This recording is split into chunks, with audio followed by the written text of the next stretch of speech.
Good evening, everyone. Welcome to MOHAI. Thank you so much for coming out this evening. I'm Rachel Spence, and I'm the Public Programs Manager here at MOHAI. For low or no vision audience members, I'm a white woman with curly red hair in a messy bun, wearing a red, yellow, and blue plaid dress with a black cardigan. Tonight, you are here for the Curator's Fellowship, Forgotten Dolls, Remembered Stories. And if you're not here for that, I recommend you stay because it's going to be awesome. And you're going to be learning from our 2024 Curator's Fellow, Polly Yorioka. And as an important welcome to our space, we encourage you to take care of your needs. So the bathrooms are on the left and down the hallway. There's a bar in the back with snacks and drinks for sale. And please feel free to get up and move around if you need to. There's space to stand in the back. As we ground in the space, it's important to acknowledge that here at MOHAI, we are on the historic and contemporary lands and waters of the Duwamish, Suquamish, Muckleshoot, and all Coast Salish people. Historically, Native communities were forcibly removed from the city, but today we honor their continued endurance with deep respect and gratitude for their unbroken stewardship of this place. So today we're going to be hearing from Polly Yorioka, our third Curator's Fellow. The Curator's Fellowship is a MOHAI program that invites community and academic historians to bring a new perspective to MOHAI's extensive collections and then share those findings with the public, which is you. Polly has spent the past few months down in our Georgetown location in our 3D collection, researching a collection of Japanese boys and girls' dolls left behind after families were sent to incarceration camps during World War II. You'll see some of these artifacts, or you've already seen some of these artifacts over here, and don't worry, they'll still be there after the presentation so you can get a chance to look closer. Before I turn the mic over, just a little bit more about Polly. She is a nonprofit and museum professional with a commitment to storytelling, building intercultural communities, and creating space for well-being. Polly is a fourth-generation Washingtonian with degrees from the University of Puget Sound and the University of Washington, with a master's in both international studies and museology. Let's give a warm welcome to Polly Yorioka.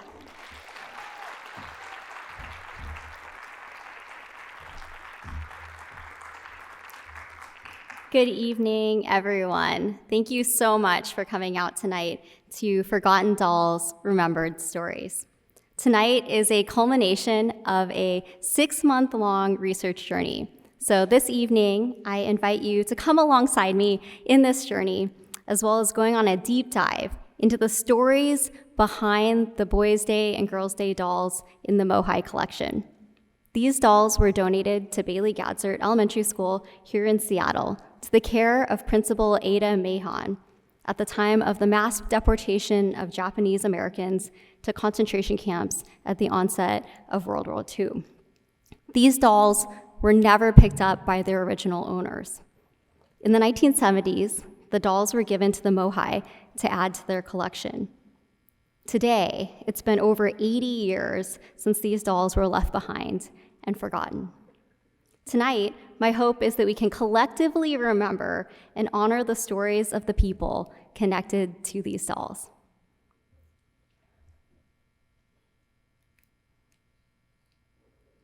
Before launching into the dolls and their background, I want to properly introduce myself and my own connection to this project. My name is Polly Yorioka, and I use she, her pronouns. I am biracial, Japanese and white woman with brown hair and glasses and a black dress. In my early years as a historian, I was a student of classical art and archaeology, and I was taught to lay aside my bias and approach research objectively. As I continued on my academic journey, I went to the University of Washington and was in a program for museum studies, as well as a program in international studies in comparative religion. As I studied world religions from scholars who were often practitioners of the religions that they were teaching about, I learned something valuable. We can never avoid our bias. We are never objective. While it's good to seek objectivity, we're all situated in our own cultures, our own worldviews, and at our particular point in history. We can only see what we can see. I was taught to name my bias, clarify my positionality, and honestly seek to present my research, which is what I hope to do tonight. As I mentioned, my background is in Western classical history and archaeology, but my lived experience is deeply rooted in the Japanese American story. I'm a fourth generation Japanese American on my father's side. On my mother's side, I'm of British descent with ancestors that came to the United States in the 17th century. Like many Americans, I'm the product of many streams of immigration stories. My great-grandparents came from Japan in the 1900s looking for a better life. My family established itself in Seattle over 100 years ago in Japantown. My family members went to Bailey Gatzert School.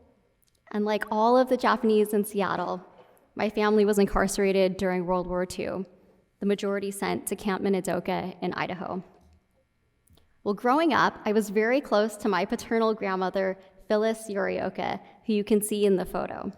The photo on the screen shows a close-up of me and my grandmother when I was around 9 years old. My grandmother was in her early 20s when the war broke out. In the brief time after Executive Order 9066 sent Japanese out of their homes, my grandmother and grandfather got married so that they could stay together. My father was born in Camp Minidoka. When I would ask my grandmother about camp, she would not share a lot, but she would tell me about the dust and how difficult it was to keep laundry clean, to keep the baby's diapers clean with all of that dust. When I would ask her what was hardest about going to camp, she would always tell me the same thing. I was so sad that I lost my dolls. My grandmother's greatest loss in her life was the loss of her Girls' Day dolls. While many of the family's items were saved and stored by the Japanese Baptist Church, her dolls were lost forever. She lamented that she would never be able to pass them down to me, her only grandchild. She mourned the loss of her beautiful dolls, her connection to the past, to her family, and to her culture.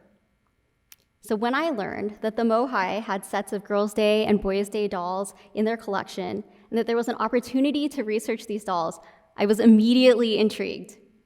This seemed like an opportunity to learn more about my grandmother's story, to have a full circle moment where I could highlight the pain and loss of these dolls, a symbol of the much larger, much deeper experience of loss and trauma that was caused by the Japanese incarceration.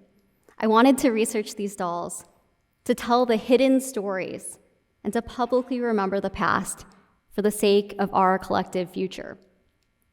My grandmother passed away over 10 years ago. So many stories were lost with her passing, like so many from her generation. There's much that she never shared. While it was too painful to share about these experiences for many from that generation, we must not let these stories be forgotten. Today, I serve as storyteller in honor of my grandmother.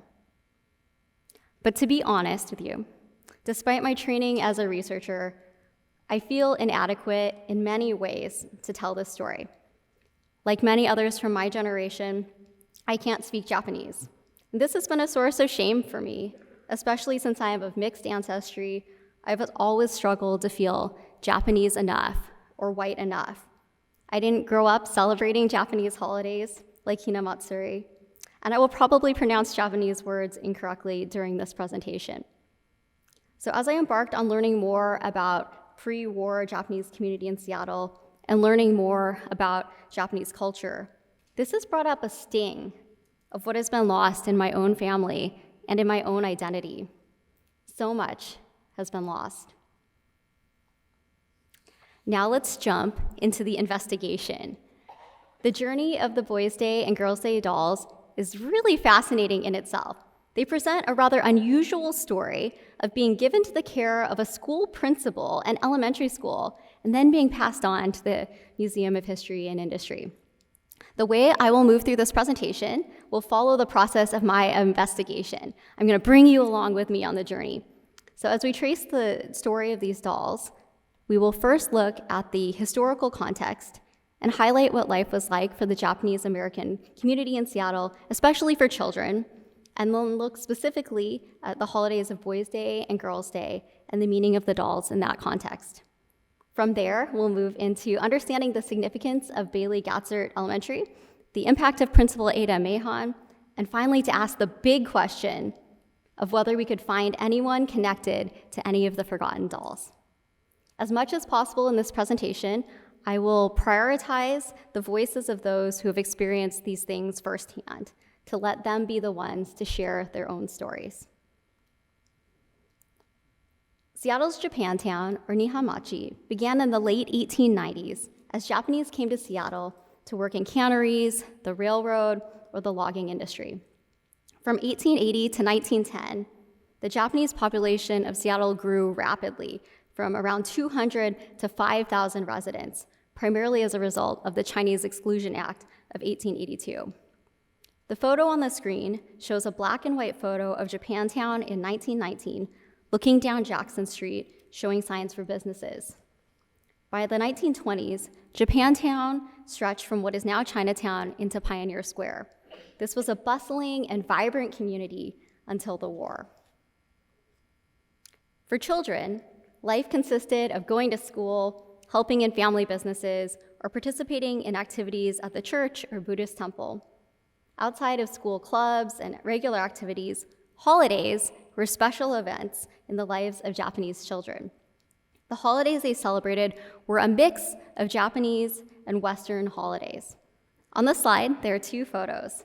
On the left is a black and white photo from the MOHAI archives that shows children in traditional Japanese dress gathered around a drummer in the center, dancing at the Bonodore Festival in Seattle in 1936. On the right photo from Densho, a child stands in front of a Christmas tree in Auburn in the 1930s. Japanese and Western holidays were regular rhythms of a child's life. One important holiday was Oshigatsu, the Japanese New Year celebration. Here, on these slides, we see two shuttlecock paddles from the MOHAI collection, featuring brightly colored Japanese fabrics with faces. These paddles would have been given to girls to play with for New Year's as a symbol of health, safety, and growth. The paddles were traditionally used for a badminton-like game and used to hit colorful shuttlecocks, although these ornate paddles were most likely decorative. The paddles are often decorated with images of young women, kabuki actors, or other characters to represent the new year, as we can see here. The paddles' decorations are three-dimensional and made by cutting pieces of paper or fabric, stuffing them with cotton, and then gluing them to the paddle. The back sides, which we do not see photographed here, are often hand-painted with beautiful designs as well. Boys' Day and Girls' Day were important Japanese holidays for children. We're going to be hearing from Homer Masui from Oregon, who shares his reflections on the importance of these holidays in a Densho interview from 2003.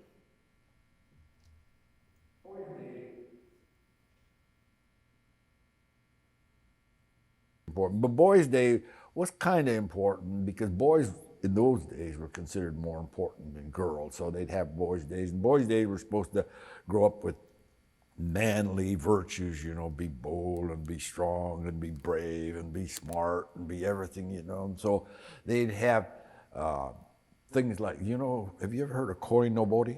Okay, koi nobori is, have you ever seen these cloth or paper carp streamers? Yes. Flying? That's koi nobori. And usually what they did in Japan, we didn't do it so much here, you flew one for each one of your boys on I think it's in March, sometimes in March they fly these carp streamers. And the symbolism is that in Japan, a carp is considered a very strong fish and it'll swim up the most fierce rapids and falls desperately to get to where they have to go to spawn. So they'll overcome all odds to go upstream. And so that's symbolic, they want their boys to do that too.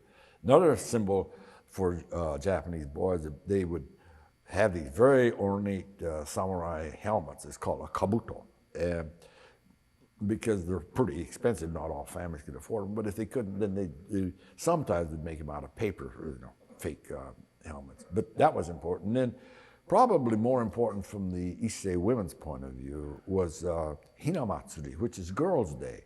And the reason why it was probably more important to them is because most Issei women had 1 or 2 or 3 or 4 Japanese dolls. Hinamatsuri is usually celebrated in Japan by a collection of the imperial family doll. And big collections will have, 20, 30 dolls dressed in this brocade and fancy clothes and lamps and all that sort of thing. But even so, people like my mother would come with maybe 2 or 3, because she got this as a girl herself. Usually the parents gave a doll or 2 to their daughters for every Hinamatsuri. So over the years, they would amass a collection of these dolls. So most Issei women had some dolls, not all of them maybe, but some. And so they'd come bring them over. And of course, when they became mothers, they'd want their own daughters to know a little bit about this. So they teach their daughters about Hinamatsuri. So all Nisei women know a little bit about Hinamatsuri, far more than I would know about it. So that was another important celebration. Thanks. So Boys' Day was traditionally celebrated on May 5th. It was one of the 5 Shinto seasonal festivals held on auspicious dates. These festivals are held on the first day of the first lunar month, the second day of the second lunar month, and so on. To mark the holidays, families would fly koinobori, which we heard about from Homer. And these are carp-shaped windsocks flying outside of the homes, as you can see in the black and white photo on the left. This photo is of Children's Day in 1978 in Seattle. A group is photographed watching the raising of the koinobori. In 1948, Boys' Day was changed to be Children's Day to include all children. But traditionally for Boys' Day, 1 fish would be raised for each male child in the family. Later, for Children's Day, a carp would be raised for each child in the family. The carp symbolized strength, like a fish swimming upstream. The day is also characterized by the iris flower, which has sword-shaped leaves, as can be seen in the image on the right from the MOHAI collection, with irises and koi figurines. Irises were believed to have medicinal properties and to ward off evil.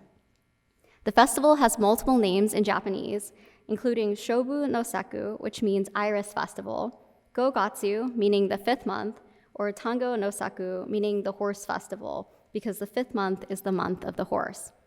The history of the holiday goes all the way back to the Nara period in the 8th century. The symbolism of the 5th day of the 5th lunar month was an apotropaic event, so the holiday was meant to ward off evil.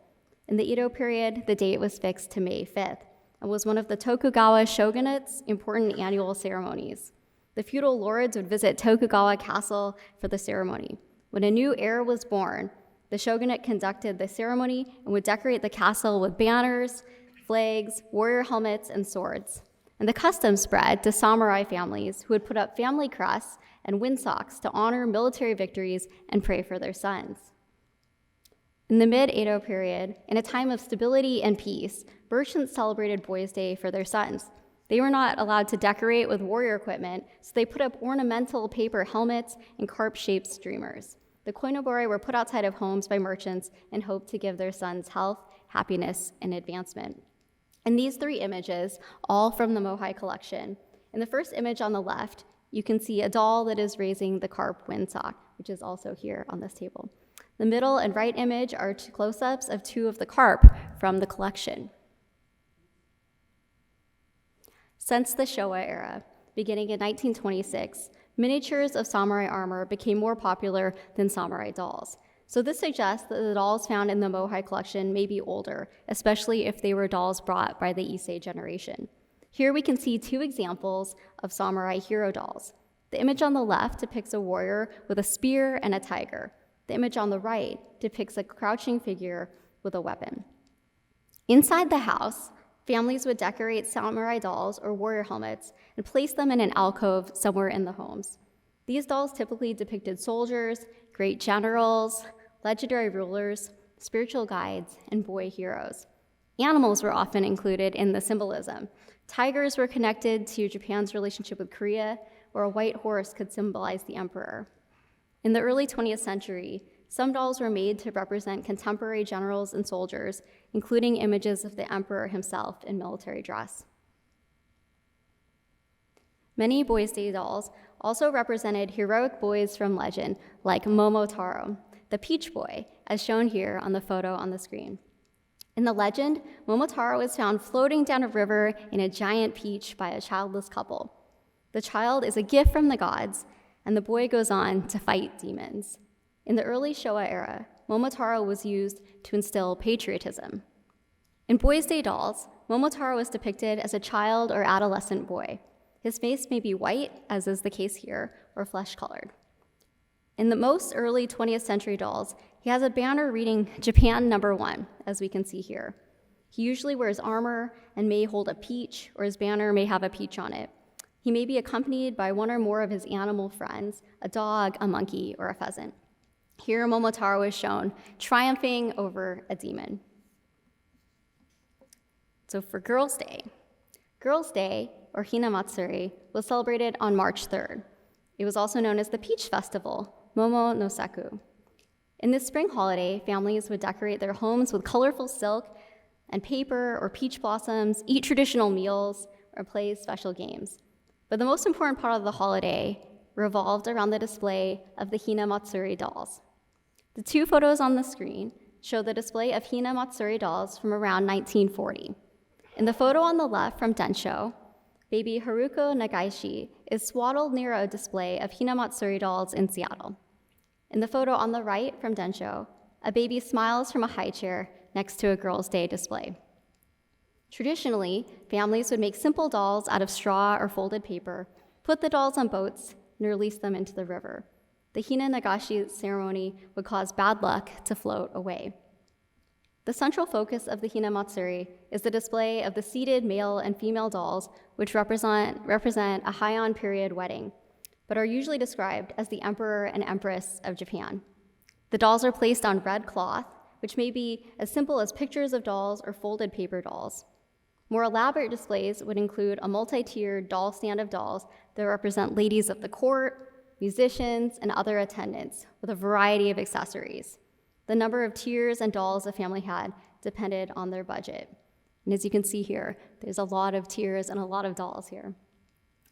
Families would normally ensure that girls had a set of the two main dolls before their first Hinamatsuri. As you can see in these photos, these babies are placed in front of full sets. The dolls would be expensive and likely have been handed down from older generations. The dolls would be stored for the rest of the year, and girls would begin setting up the displays before March 3rd, and then to be put away soon afterwards due to the superstition that leaving dolls up any longer would result in a late marriage for the daughter. Interestingly here, we can see a blend of the Japanese and Western culture with two Western-style baby dolls flanking the display at the base of the photo on the right. At the top tier, the imperial dolls would be displayed. In the MOHAI collection, there are several versions of the emperor and empress, suggesting there are multiple sets of dolls in this collection, perhaps from multiple families. These dolls generally represent the position of emperor and empress, not specific individuals, with some exceptions from the Meiji era. Typically, they are placed in front of a gold folding screen and placed beside some Japanese garden trees. If we go back to the previous slide, we can see there's extensive decoration behind the imperial dolls, including trees and branch with blossoms. In this photo of one pair of emperor and empress dolls from the MOHAI collection, we see a seated male figure on the left and a seated female figure on the right. In this slide, we see a set of 5 court musicians. The third tier would typically hold 5 male musicians. Each would hold a musical instrument, except for the singer, who would hold a fan. The musicians would typically hold drums of different sizes or a flute. So these dolls that I have shown here just give a small taste of what's in the MOHAI collection. And again, you can come over here and see there's examples of the women of the court. There's many pieces that we're not looking at today, but I encourage you to look on the online database or even come here and see there's dolls on display in the collection. And make sure to take a look at the physical dolls today if you haven't done that already. But I hope that this gives you a sense of the beauty and variety of the types of dolls within this collection and how treasured they would have been by the families that own them. Just before Girls' Day in 1942, families in Seattle would learn a presidential order that would banish them from their homes.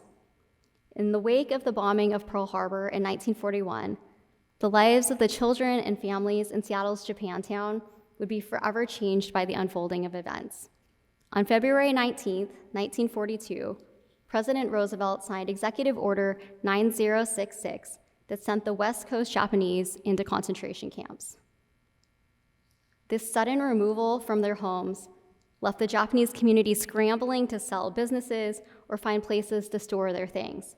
Stores closed down, houses were abandoned, as we can see here in this black and white photo from the MOHAI collection showing the Higo 10-cent store on Jackson Street boarded up. Life was completely disrupted, and Seattle's Japantown would be forever changed. Families could bring only what they could carry. Families with young children needed to prioritize practical items like warm clothes or diapers. So treasured cultural objects, such as the Boys' Day and Girls' Day dolls, were left behind and often lost forever. This was a traumatic time for both adults and children, leaving behind irreparable emotional scars. In the photo on the left, a small Japanese child stands behind a uniformed soldier with a gun. In the photo on the right, Japanese children look out the windows of a bus taking them to the incarceration camps. The bus is arriving at the Puyallup Assembly Center, also known as Camp Harmony, or what we know today as the Puyallup Fairgrounds. In this photo of Bailey Gatzert School from 1942, it shows the empty seats left by the removal of Japanese students. The school lost about 45% of its student body with the Japanese incarceration. The decision to leave these dolls at Bailey Gatzert is an interesting one. We can't help but wonder, why did these families leave these dolls at Bailey Gatzert School under the care of Principal Ada Mahon? Bailey Gatzert was essential to the fabric of life in the Japanese community of Seattle in that time period.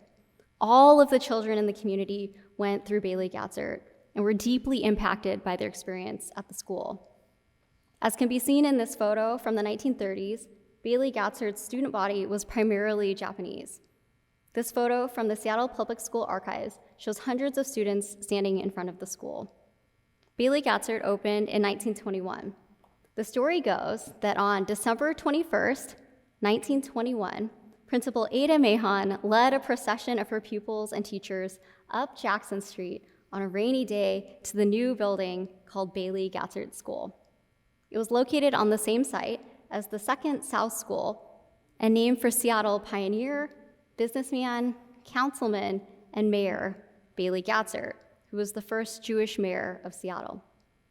The school was rapidly growing, and in 1929, a new wing was added that included a gym and a library. In the 1920s and 30s, the majority of the students who attended Gatzert were either from Japantown or Chinatown. Just before World War II, the Yesler Terrace housing program began contributing to the ethnic diversity of the school. In this photo of 1937 of students, Principal Ada Mahon and other teachers are pictured in this photo from the Seattle Public School Archives. In this image, oops. Oh no. I'm having trouble using this. Maybe if someone else can move it on.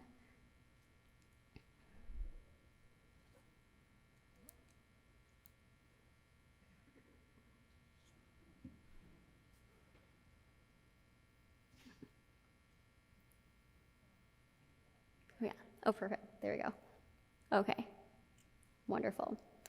All right, let's slide it around. So yeah, in this picture here, yeah, this is of the students in the school. Move forward.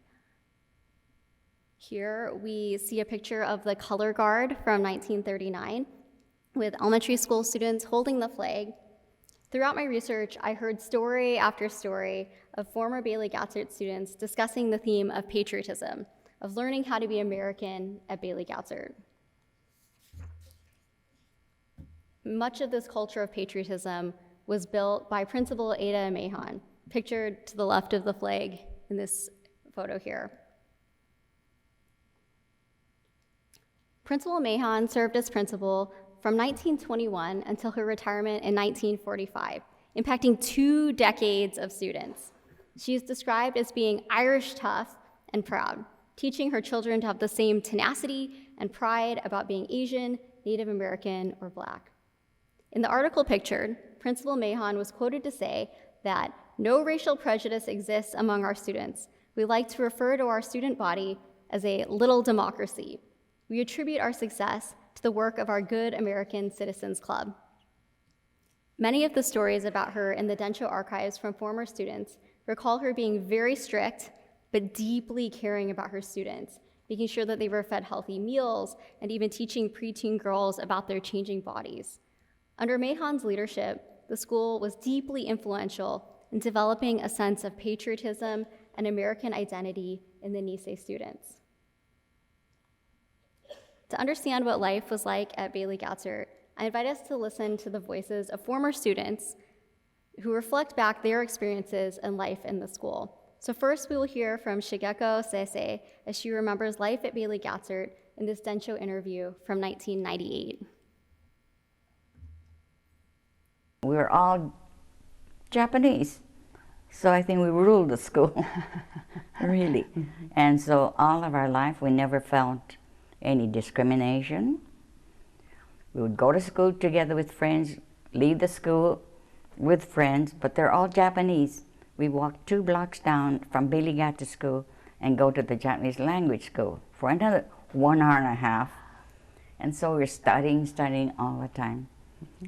No chance to get into mischief. Principal Ada Mahon was central to the memories of many students. Next, we will hear from former Bailey Gatzert Elementary School student Ted Sato, who fondly remembers his experience at the school and tells some stories of interacting with Principal Mahon in this interview from Densho. At Bailey Gatzert, there was this famous white principal, right? Was it Ida Mahon, is that? Ada Mahon, Mahon. M-A-H-O-N, yeah. What do you remember about her? Oh, she was a super person. I mean, very fair, and the kids were well under control. You don't have the things happening that you have today, but I think probably didn't happen in other schools either. But she was a nice person, and I think even after the war, she kept in contact during the war and after the war with some of the people that she knew, more intimately. So she never showed any kind of no prejudice, no. She was really, truly a fair person. I can recall one time, she had all the boys meet in the basement. And she stood up in front of all of us and she shook her finger and says, "One thing you don't want to do in this school," he says, "don't point your middle finger, 'cause that's a bad thing to do." Well, of course, we didn't know what it was. So we learned what sticking up your middle finger was. What principal, Oh, I love that story. Another former student, Henry Miyatake, reflects back on his experience with mixed emotions in a Densho interview from 1998. Well, I went to Bailey Gatzert Elementary School like a lot of the other Nikkei kids did. And that's located on 12th and I guess, what is that? King? It's Weller or? Yeah, Weller and Lane, between Weller and Lane. And I guess most of the Nikkei kids went there, but they were mainly Japanese American kids, Chinese American kids, and a slight smattering of Caucasian, very slight. And the principal there was Ada J. Mahon, and she was a staunch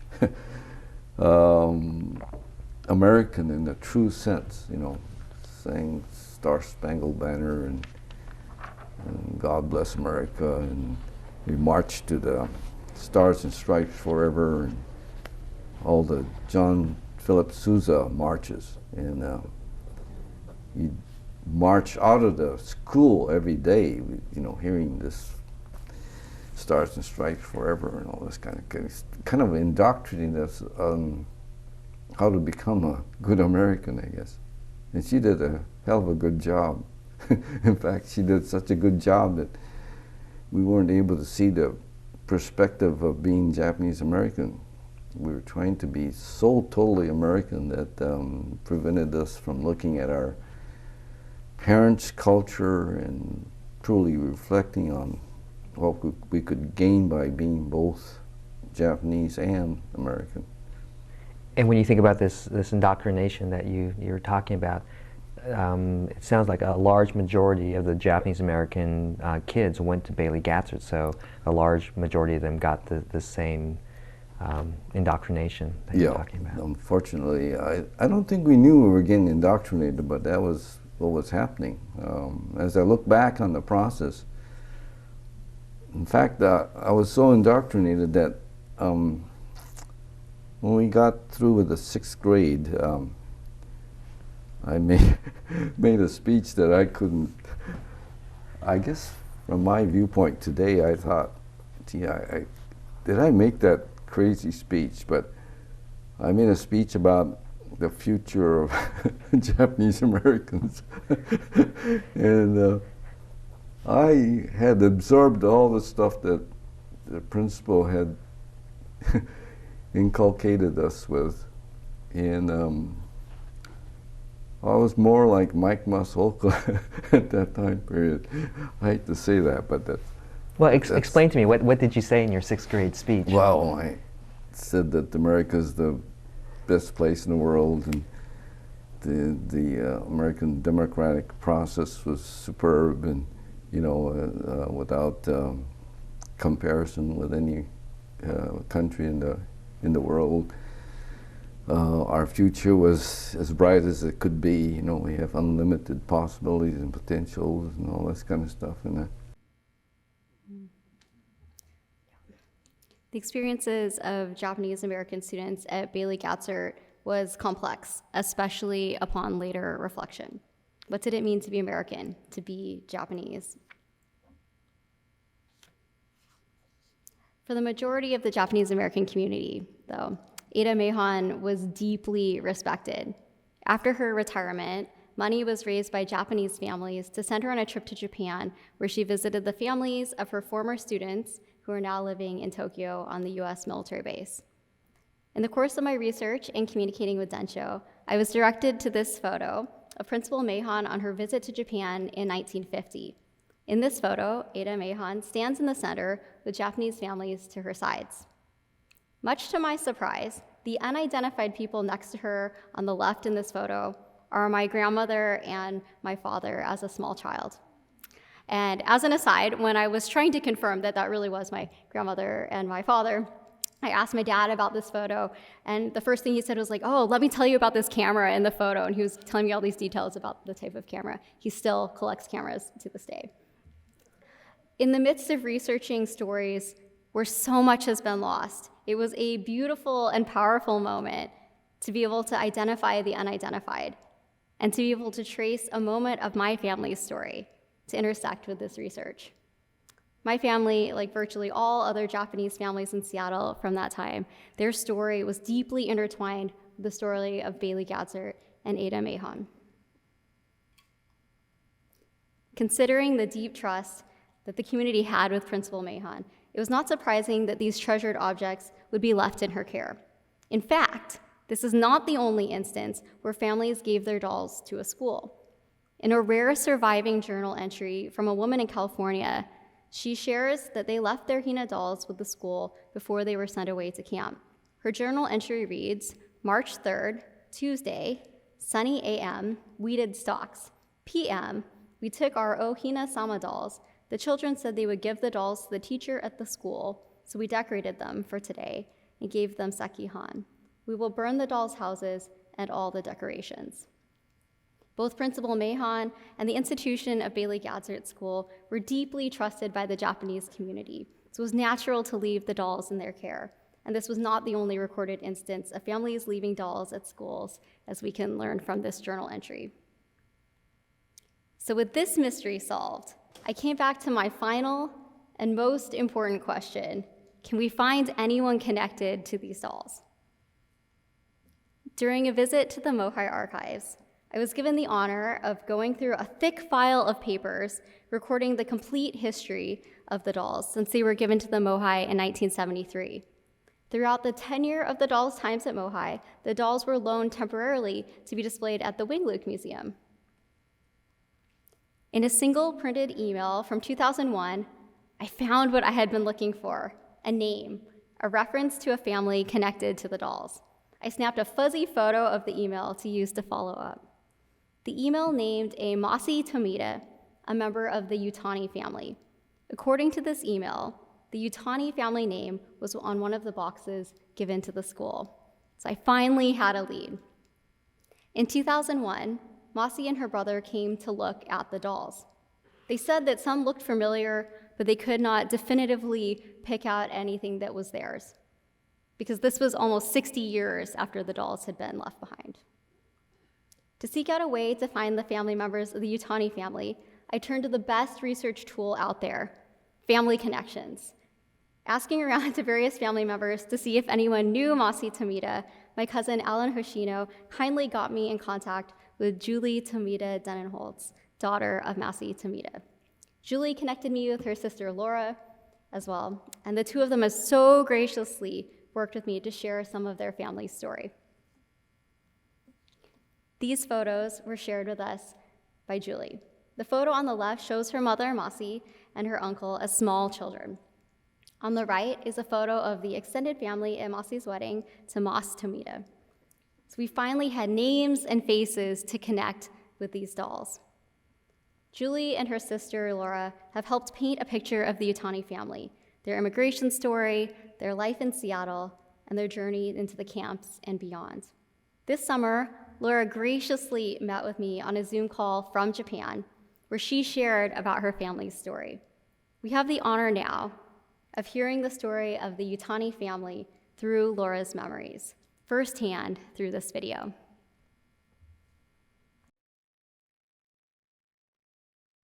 So can you tell me about your relationship to the Yutani family? Okay, well, I'm the oldest daughter of Masako Tomita, who formerly Yutani. Like I said, I lived in Seattle until I was 18 and interacted very closely with my my cousins on both sides, the Yutani family and the Tomita side. Yeah, my let's see, my grandfather Nobuichi Yutani. He was born and raised in a small town in Wakayama, the Nachikatsura area.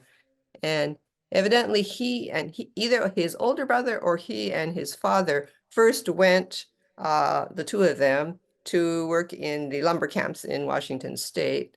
And then something happened, something unfortunate happened, and the father, the older brother, passed away. And well, anyway, he had to come back to Japan. And then I think the second time he went to America, it was with a wife. Okay, and so he married my grandmother, Kazue, who was living, I think, either in the same town or in a neighboring town. And then they went together as a couple. I think there was maybe a 7 or 8 year age difference. And well, I think in those days it was not unusual for women to marry the person that their parents or someone had arranged. So, well, I was fortunate to be able to, after I learned to speak Japanese, and on one of her visits to Japan, we spent a lot of time, and she would tell me all these stories, things I had never heard before, because we couldn't really communicate. Right. I was in her limited English. So I think what really stood out in that story was that her mother was the second wife of the father. His first wife passed away or something. And anyway, therefore there were other daughters, and so being the daughter of the second wife, she could not do exactly what she wanted. And I think she wanted to continue her education. And I think in those days, go to a school where you can become a school teacher was maybe the, that was really a big deal for women then. And however, I think the way she said it is, well, she had to kind of defer to her her stepsisters, and therefore her dreams of continuing her education were dashed. So what do you know about the Yatani family history before World War II in Seattle? Like where did your family live, or do you know where people worked or went to school? What do you know about kind of their life that time period? Yeah, my grandfather was able to, he would buy vegetables wholesale at the at the Pike Place Market, and then go selling it, to homes in these wealthier neighborhoods. And my grandmother was either taking in laundry and or things, or ironing, doing things like that. Maybe it was after the war she started to go out and do housework for people. Okay, but there were, let's see, in the family, my mother was the middle child. Actually, she had two brothers, and older than her and younger than her.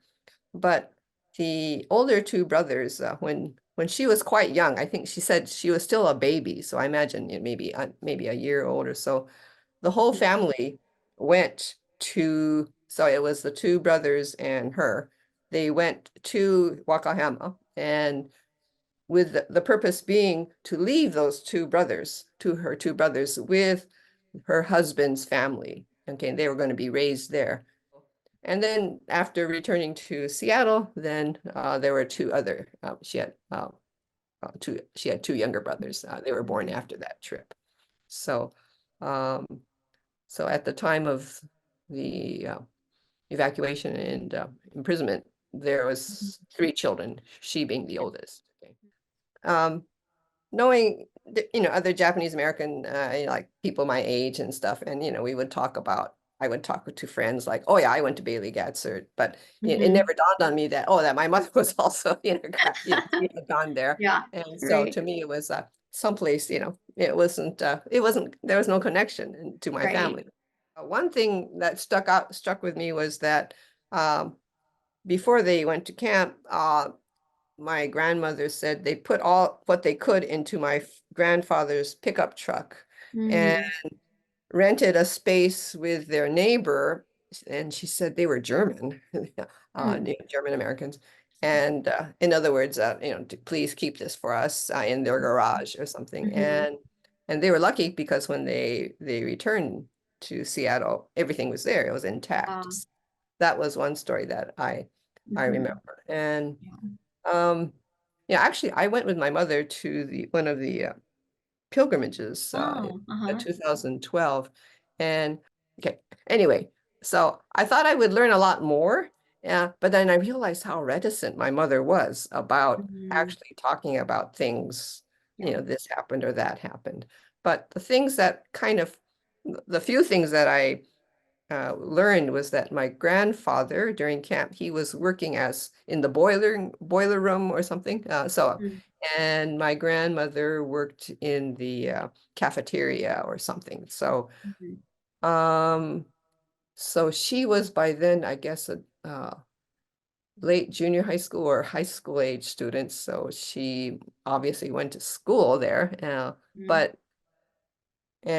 she mentioned something about her brothers kind of running around. Okay. And so they were her younger brothers. And she did say something, I guess, the girls would talk together, and the same age girls, they would hang out and do stuff. But, we used to talk about this or that, who's going out with who.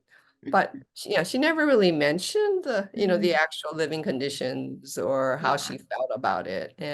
But one thing that was struck with me was they left camp before the end of the war. I guess I can't remember exactly when that might have been. Well, maybe sometime in 1945, because she wanted to go to a school in Seattle.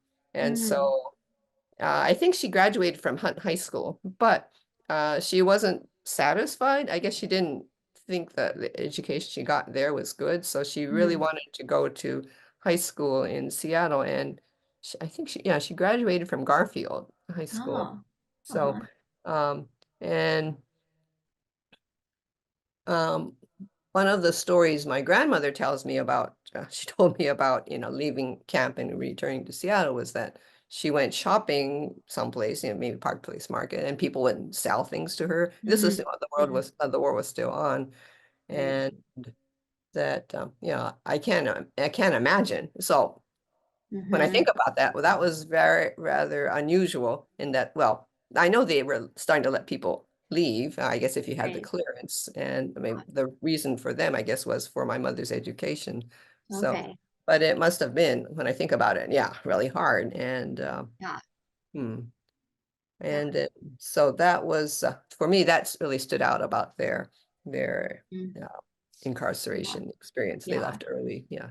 But it's Mm. interesting because she did a lot in the community, right? For the redress movement, when I was looking, I mean, she was very involved in advocating for Oh. the community later. So it seems like, everybody has their different way of working through things. I wonder if, could you tell me a little bit more about her life after camp, like graduating high school, maybe kind of a little bit of her, what was her story after that? Okay. Well, let's see. So she went back, in 1945. So, and then she went to Garfield, I guess, graduated. I don't know exactly how that worked, and then she enrolled in the University of Washington. But as a college student, she moved out of the house and lived with a family. And I guess, well, she met my father, she said, at a picnic or something. And, in the Japanese American community. And they got married in, let's see, 1951. Um, and then after that, she was pretty much a stay-at-home mom. So she was not working outside the home. But my image of my mother is she was always doing something, either Mhm. a volunteer work, either connected to the church Mhm. or the Japanese Baptist Church or Mhm. Nisei Betts types of things, or if it was a PTA, baking cookies or so she was always doing something. She was always there was when people used to talk on the phone, yeah, and there's Mhm. always phone calls and there's Masi there, or she was calling people, getting them to oh, we're having the bazaar. Can you bake up apple pie or something for the Nisei Betts bazaar? So Mhm. that was my image of my mother, always Mhm. being very involved with the community, and I guess she was good at what she was doing. Did she ever talk retrospectively about how she felt like that experience impacted her in any way? Were there any things she was like open about that, or was that something that she did not ever speak about with you? After we went on this pilgrimage, um, I realized, oh, it's really hard for my mother to talk about this. Mhm. Because there were opportunities when they actually, where the survivors were asked, could you please say a few words about this or maybe something? And most of her stories were kind of off topic. They really Mhm. didn't talk about, Mhm. they were very peripheral to the whole Yeah. camp experience. And so that made me realize, well, of course, being asked those kinds of questions in public, but then she's going, Mhm. right? And I think she went on every year she would attend. Yeah. So there Wow. for her, there was there was a reason she was going. And Mhm. she often sent me materials about, oh, this is happening, Mhm. this kind of event's happening. And I did attend an event, I think before, yeah, I think it was before, yeah, before that was 2012. It was a reunion of people who went to Hunt High School or something. And Mhm. it was quite big in one of those hotels near the airport. And so I realized that there was all these events going on, and people were opening up and at least getting together and doing stuff together, talking about or having reunions with people. So Mhm. Yeah. for me, it was really uh, great to see how my mother was being active with this and being proactive Mhm. about it. But the actual speaking about the experience was something that was never really came out. And so what I was going to say, after we went to the on the pilgrimage, I wrote her a letter, and so I wrote her a letter kind of saying, I was really glad I could go with her to the pilgrimage and be a part of that. But I was really wondering what kind of, I thought maybe you were going to share more stories and things like that. And so anyway, I'm very open to hearing anything that you want to share with me.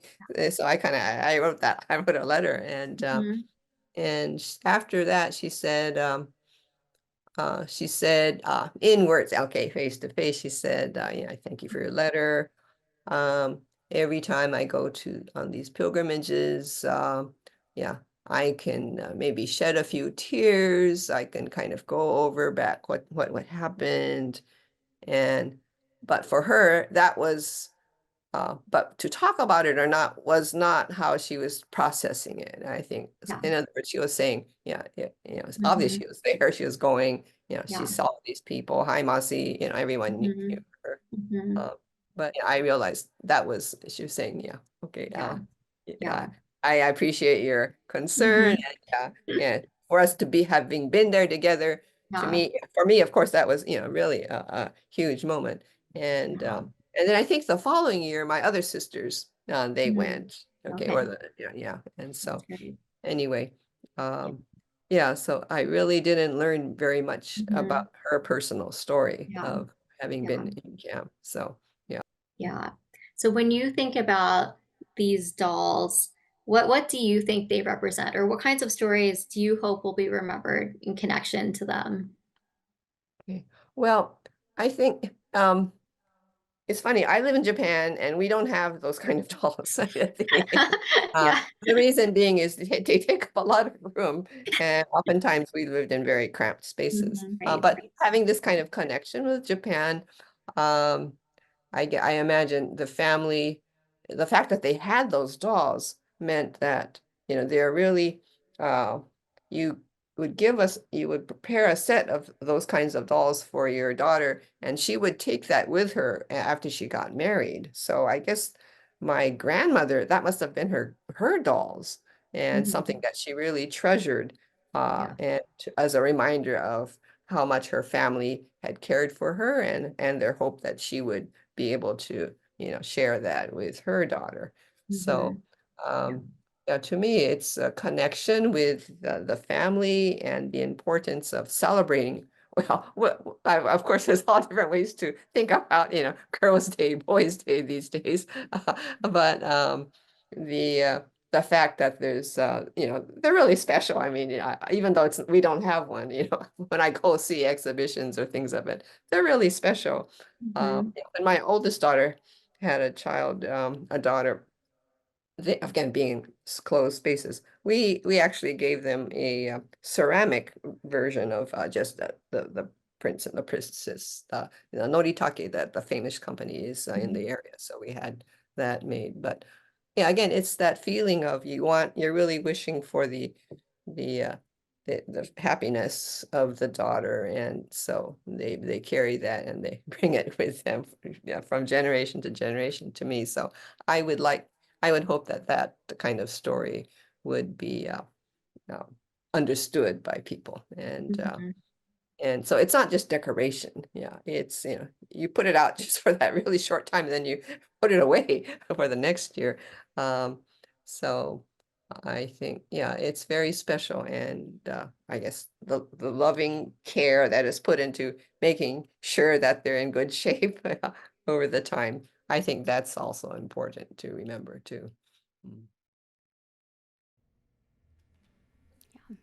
It was such an honor to get to talk with Laura. This is only a portion of our conversation, but it was such a beautiful time to talk and to be hearing from her and her willingness to share about a complicated time in history and her family's story. And Masi has continued to be a much-loved member of the Japanese American community of Seattle, playing a role, as mentioned, in the Red Dress movement in the 1980s and actively serving in the Japanese Baptist Church and in community life. So today, we have gotten a glimpse into one family's story through the lens of the forgotten dolls. This is one remembered story amidst so many that have been lost. As we think about why it matters to remember these stories, I want to give us a space to reflect on what we want to take away from tonight. What do we want to ensure that isn't forgotten in our families or in our community stories? What is something that you want to know more about in your family or your community story? And why do you think it is important for these stories to be passed on? Who would you need to talk to go about learning more? And how would you go about learning more? So I'd like to take a moment as we come to a close to thank everyone who made this presentation possible today.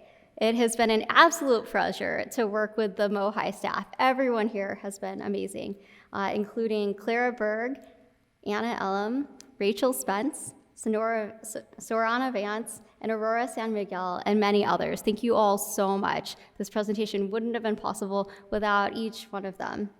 And a thank you to Nino Balls from Densho for research help and sharing photos and oral histories from their archives. And if you haven't noticed, Densho is here with us today, so please take time to go check out their table and talk with them as well. A thank you to Megan Kahlo, the archivist at Seattle Public Schools.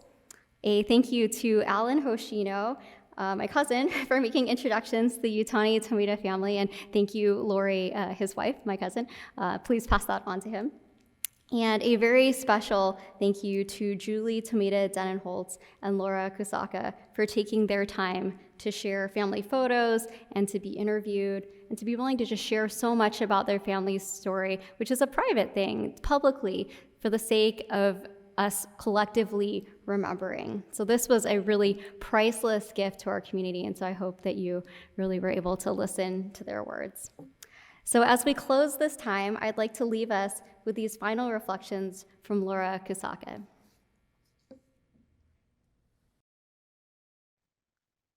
When I look back, I kind of wish that I had asked more questions as a child, okay, and so that I would have known those stories about my mother, her growing up and everything. And I think I'm realizing that this whole it's so these stories are so important, and however, circumstances have silenced a lot of people, and therefore, and that tends to be continued throughout the generations.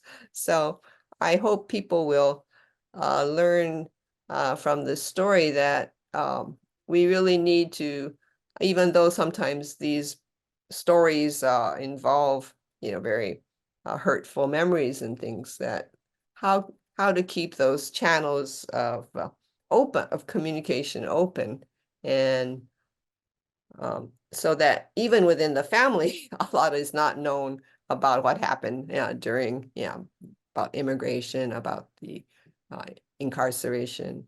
And so the more general public, I hope they would appreciate the significance of how these dolls, how they still are there to help us learn about one particular family, one particular group, immigrant group who arrived in America, had went through many kinds of experiences, and that we need to keep our minds and our hearts open to to learn about these stories, is what I guess I would hope for this exhibition. With everything happening right now in the world and in the States as well, I think that really is that really to that kind of, including myself. Okay, like I haven't really, when I think about it, well, I've tried to say some things about to my own children, and for them, it's not easy to understand. Maybe they okay, oh, this happened during the war, and they know my family there. But again, it's really hard, not the context being so different.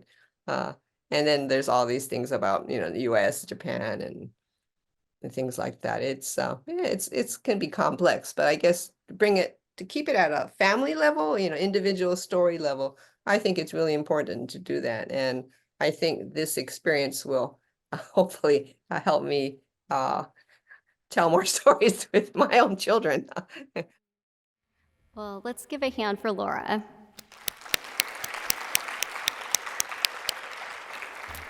And finally, I want to thank each one of you for taking your time to be here today. And so at this time, I'd love to answer any questions that you might have, but also to hear from you. As I shared, I am not an expert in Japanese holidays or the dolls, so I'd love to hear from any of you who might know more or have anything to add or even correct from my presentation. But likewise, I'd love to hear any personal stories or connections to the topics that were addressed in this talk. I know many of you are here because of these personal connections, and if there's anything you'd like to share, we would love to hear from you. I know it would be a gift to get to hear your stories. And then finally, if you'd like to share any next steps that you want to take to make sure that stories are being remembered in your family or community, please don't hesitate to share about that as well. So love to hear your questions or comments, any reflections you have. And there will be folks with microphones coming around. So if you would like to share or ask a question, please raise your hand and they will come around to you.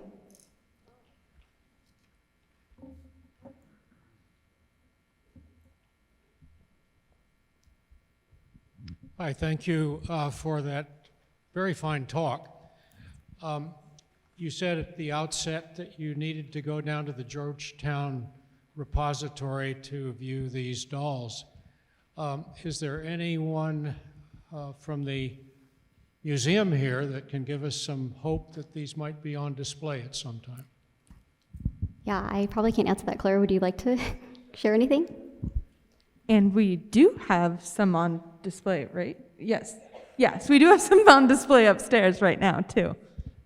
Yeah, so MOHAI has a collection of over 100,000 artifacts, and only 2% is on display at any one time. So I wish that we could have them all on display.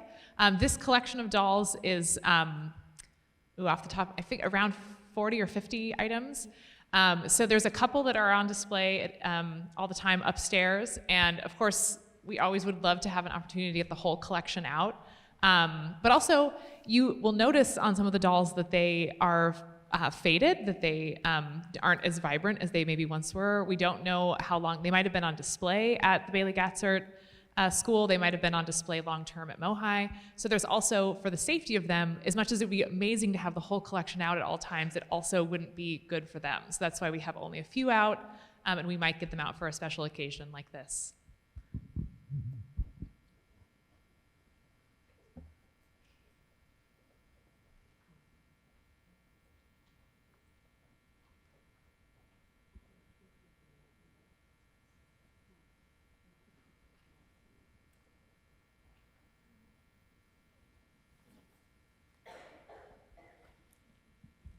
Thank you, Polly, for the wonderful presentation. And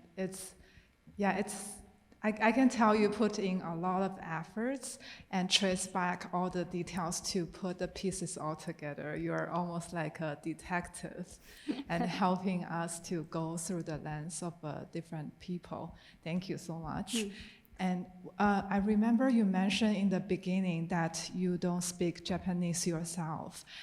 And as you have Japanese descendant, and I was wondering, since you are the fourth generation, for the previous generations in your family, do they speak Japanese, especially when they go to school when there's a lot of Japanese students all together? Does that help for them to learn Japanese together and practice? And at what point this was lost, and why do people stop speaking it? Yeah, thank you. That's a great question. Yeah, so I would say it's an interesting story, particularly for Japanese Americans, right? Like most immigrant communities historically have lost language over generations, right, as part of the acculturation in the US. But it's particularly interesting because of the war, right? Up until that point, all of the Japanese families would have spoken Japanese at home, spoken English at school, right? And so my like my great-grandparents, of course, spoke Japanese because they came from Japan. My grandparents also spoke Japanese and were very comfortable in it. My grandfather was a translator at one point during and after the war between Japanese and English. So obviously had a high level of fluency in both languages.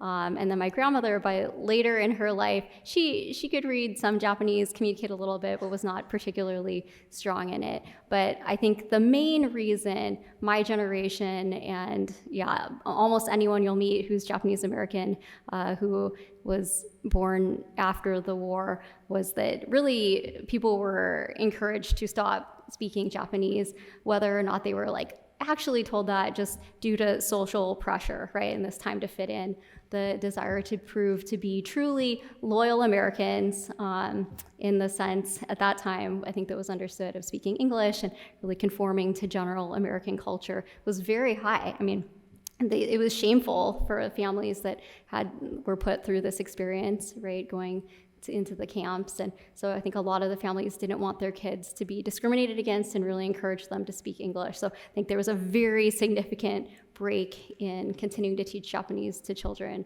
after and because of the war.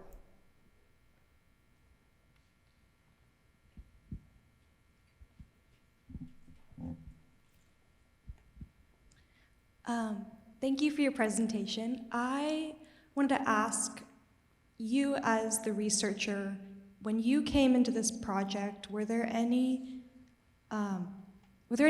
things that you felt really challenged by during your research? And along with that, was there any moments that you felt altered what you expected to learn as you were going through it?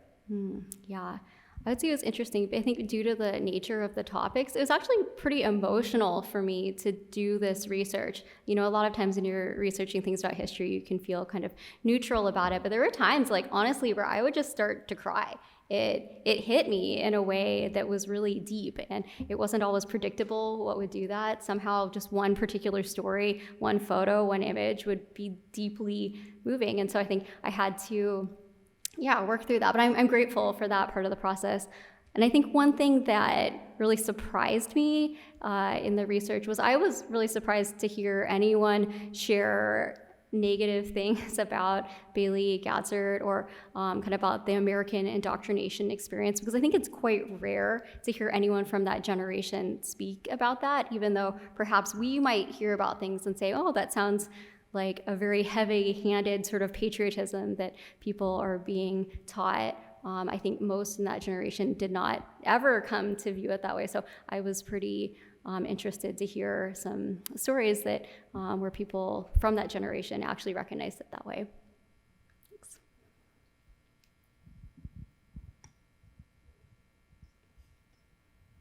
Hello, I'm Gidget Terpstra. I was born and raised in Bellevue, except for the time that my family and I were sent to the internment camps. But I wanted to talk to each one of you because we've had an interesting experience in our home. My husband is Dutch, very Dutch background, Dennis, and I am Japanese. And it wasn't until maybe 15 years ago that I really got interested in what happened to the Japanese. It wasn't spoken in our homes. No one spoke about it out loud.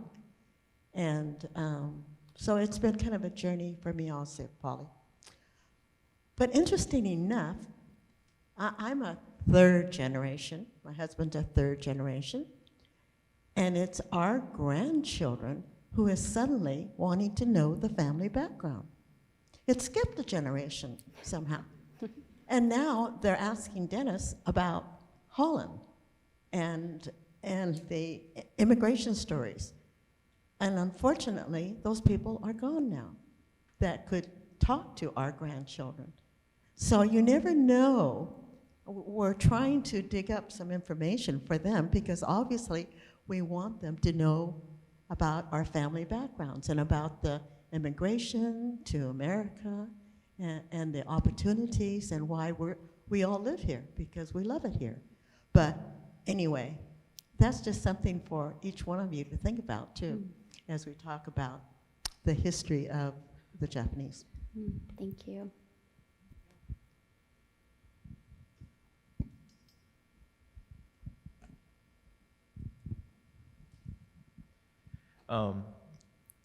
Thank you for this presentation, Polly. I can tell that you worked very hard on it. One of the things that I was sharing in our table discussion was just as a child, I remember just walking past this doll case that was in my parents' living room. And now, just not knowing anything about it, that was just, all of those dolls were decorative, just not knowing what they are. Now I'm actually really curious to know if those are actually Japanese dolls, because also in my room growing up too, we had a lot of dolls that looked very similar to the, to the samurai, smaller dolls that were on display here. So it definitely triggered a lot more questions. And indeed, if I'm actually going home back to Hawaii next week, so I'll have an opportunity to actually take a good look at them. And if they actually are Japanese dolls, and now that I have context for them, I'm actually excited to ask my mom about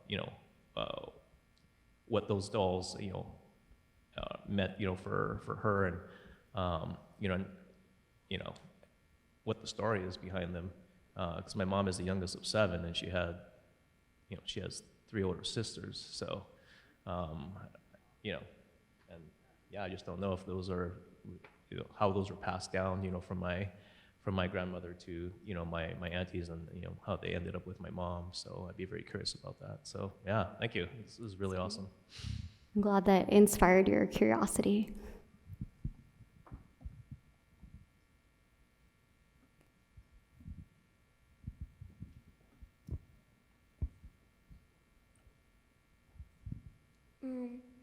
What was your favorite discovery or favorite part of the process learning all about this? That's a great question.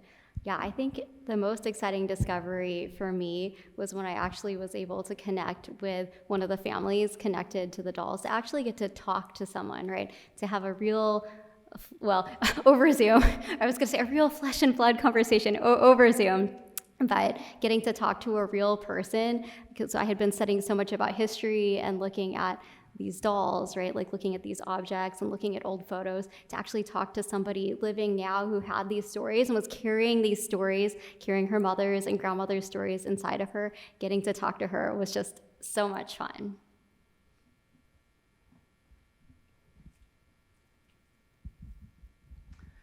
Really wonderful presentation. Thank you.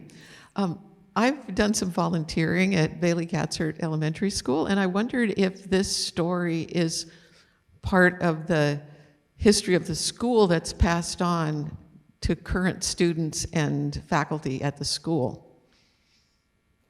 That's a great question. I don't know the answer to that, but that'd be a great thing to look into and find out, what's recorded. I know they have quite a bit of history recorded on the school, but I'm not sure specifically about these dolls. Like, I am really curious because, we know that they had the dolls for a long time and how long they were displayed, or if they were displayed. There's a lot of things that'd be interesting to try to learn more about and see if somehow in the school's archives or records, there's more in there. So if anyone wants to continue this project, or I could continue this project, there's definitely more work to be done.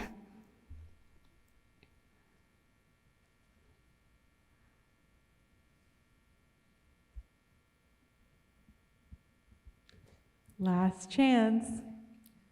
One more question?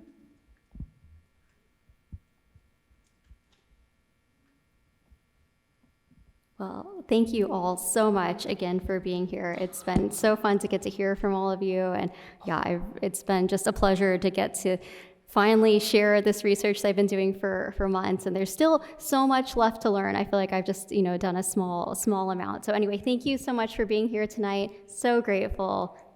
Thank you.